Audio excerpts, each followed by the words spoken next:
Hi, this is Rahim Zulfikar Ali from Excel Basement. This video is in Urdu. तो आज की हम इस वीडियो में अंडरस्टैंड करेंगे कि पावर क्यूरी में हम ट्रिम के फंक्शन को कैसे यूटिलाइज कर सकते हैं, और जब हमें कैपिटल में अगर नेम्स चाहिए या फिर हमें प्रॉपर फॉर्म में नेम्स को कन्वर्ट करना हो तो हम पावर क्यूरी में किस तरह से उसको ट्रांसफॉर्म कर सकते हैं। सो आई होप ये आपको पता है जो इस वीडियो को इस वक्त वॉच कर रहा है कि पावर क्यूरी बेसिकली एक ETL टूल है which stands for extract transform and load, जो कि बहुत ही पावरफुल टूल है जो माइक्रोसॉफ्ट एक्सेल के डिफरेंट वर्जन्स के अंदर अवेलेबल है।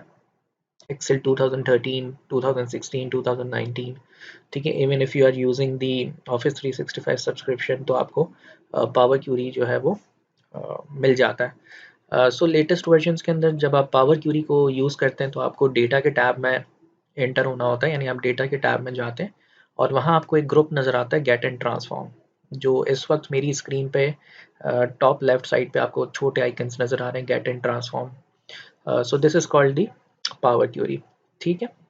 अगर आप कोई ओल्ड वर्जन एक्सेल का इस्तेमाल कर रहे हैं जैसे फॉर एग्जांपल एक्सेल 2010, तो फिर आपको वहाँ पर पावर क्यूरी का एक सेपरेट टैब जो है वो डाउनलोड करके इंस्टॉल करना पड़ता है। But if you are using 2016, 13 और 19, so you will go to data tab और यहाँ पर आपको वो गेट एंड ट्रांसफॉर्म का ग्रुप मिल जाएगा। सो इस वीडियो में हम ये समझेंगे कि किस तरह से हम ट्रिम के फंक्शन को अप्लाई कर सकते हैं। तो सबसे पहले मैं आपको क्यूरी समझा देता हूँ कि नॉर्मली जब हम एक्सेल के अंदर इसको एग्जीक्यूट करते हैं तो किस तरह के प्रॉब्लम्स आते हैं। फॉर एग्जांपल मेरे पास यहाँ डेटा मौजूद है जिसमें कुछ लिस्ट ऑफ नेम्स हैं, और फॉर एग्जांपल मैं इस कॉलम को सेलेक्ट करके अगर इसका एक पिवट टेबल क्रिएट करता हूँ माइक्रोसॉफ्ट एक्सेल में, सो मेरे पास सबसे पहले तो एक ब्लैंक पिवट की एक शीट क्रिएट हो जाती है और मैं इस नेम्स की फील्ड को रॉस पे ड्रैग करता हूँ और सिमिलरली नेम्स को मैं वैल्यूज़ पे भी ड्रैग करता हूँ ताकि मुझे ये पता चल जाए कि जो नाम रिपीट हुआ है इस मेरे ओरिजिनल डेटा सेट के अंदर, वो पिवट टेबल बेसिकली मुझे डुप्लीकेट नहीं बल्कि यूनिक नेम्स बताएगा और उसके आगे उसका काउंट शो कर देगा। सो ये हम सब करते हैं नॉर्मली एक्सेल के अंदर, लेकिन अगर हम देखें तो यहाँ पर मेरे पास पिवट टेबल्स के अंदर भी डुप्लीकेट्स हैं, ठीक है। और अमूमन ऐसा होता नहीं है। लेट सपोज अगर डेटाबेस में अली 3 मरतबा आ रहा है तो पिवट टेबल बेसिकली इसको एक फील्ड कंसीडर करके आगे 3 शो करना चाहिए उसको, लेकिन ऐसा नहीं हो रहा। वो इसलिए नहीं हो रहा क्योंकि जब हमने डेटाबेस जो एक्सट्रैक्ट किया है जिसे किसी भी सिस्टम से, यहाँ हमने अगर मैनुअली उसको टाइप किया है तो अली के बाद हमने कुछ अननेसेसरी स्पेसेस को ऐड कर दिया सेल में, जिससे हुआ क्या कि उसकी प्रॉपर्टी चेंज हो गई। तो किसी अली के वर्ड में कहीं पर एक एक्स्ट्रा स्पेस मौजूद है जो अननेसेसरी है, कहीं पर एक भी स्पेस मौजूद नहीं है। सो देखा जाए तो इन तीनों की प्रॉपर्टीज डिफरेंट है, इस वजह से पिवट टेबल आपको इस तरह से सेपरेटली शो कर रहा है। लेकिन अगर एक रहीम का जो नाम है उसके आगे आपको 2 काउंट शो इसलिए कर रहा है क्योंकि डेटाबेस के अंदर रहीम जो है वो सेम पैटर्न से लिखा गया, उसके अंदर कोई अननेसेसरी स्पेसेस नहीं है। तो जब हम नॉर्मली एक्सेल को इस्तेमाल करते हैं और अगर हमें पता चल जाता है कि इसके अंदर इस डेटा के अंदर अननेसेसरी स्पेसेस है तो हम अमूमन ट्रिम के फंक्शन को इस्तेमाल करते हैं। वो क्या करता है, वो अननेसेसरी स्पेसेस को रिमूव कर देता है ट्रिम का फंक्शन, ठीक है। सो ट्रिम के फंक्शन को हम पावर क्यूरी में कैसे ट्रांसफॉर्म कर सकते हैं, और प्लस अगर मुझे तमाम नेम्स को कैपिटल करना हो तो नॉर्मली एक्सेल में हम अपर के फंक्शन को इस्तेमाल करते हैं, यूज़ करते हैं, जिससे तमाम नेम्स जो है वो कैपिटल लेटर्स में ट्रांसफॉर्म हो जाते हैं। तो ये 2 एक्स्ट्रा कॉलम का काम अगर मुझे एक्सेल में नहीं करना, ठीक है, और मैं सजेस्ट करूँगा कि वो हम ना करें, तो फिर पावर क्यूरी में उसको कैसे किया जाएगा। तो सबसे पहली बात तो ये कि आपका ये जो डेटाबेस है वो टेबल के फॉर्मेट में होना चाहिए, ठीक है।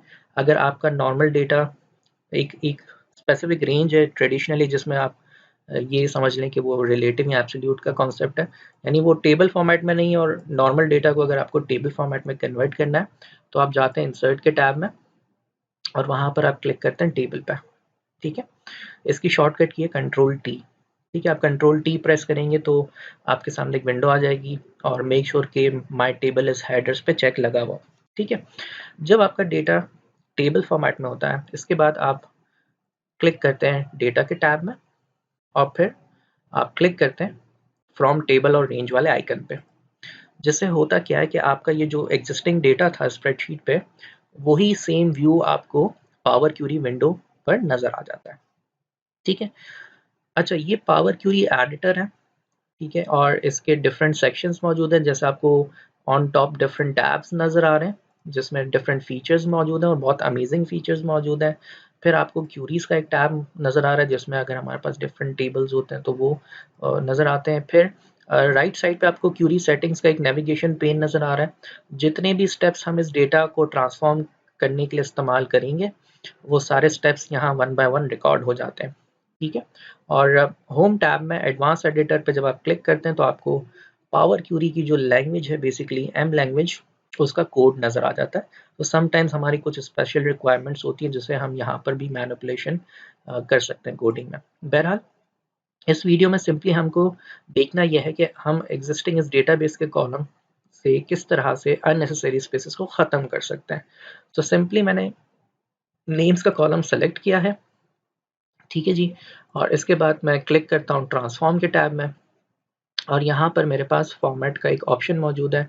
जब मैं इस पर क्लिक करूँगा तो मेरे पास एक कॉन्टेक्चुअल मेन्यू ओपन हो जाएगा। एक ऑप्शन मेरे पास यहाँ मौजूद है built in, that is called trim. तो जैसे मैं क्लिक करूँगा आप देख सकते हैं कि ट्रिम टेक्स्ट का जो स्टेप था वो यहाँ रिकॉर्ड हो गया। इन तमाम नेम्स के अंदर जो भी अननेसेसरी स्पेसेस थे जितने भी थे वो सब क्लीन हो चुके हैं, ख़त्म हो चुके हैं। और अब हमारा लास्ट मोटिव ये है कि इन तमाम नेम्स को कैपिटल लेटर्स में लेकर आना। सो अगेन मैं क्लिक करूँगा फॉर्मेट के टैब पे और मैं क्लिक करूँगा अपर केस पे।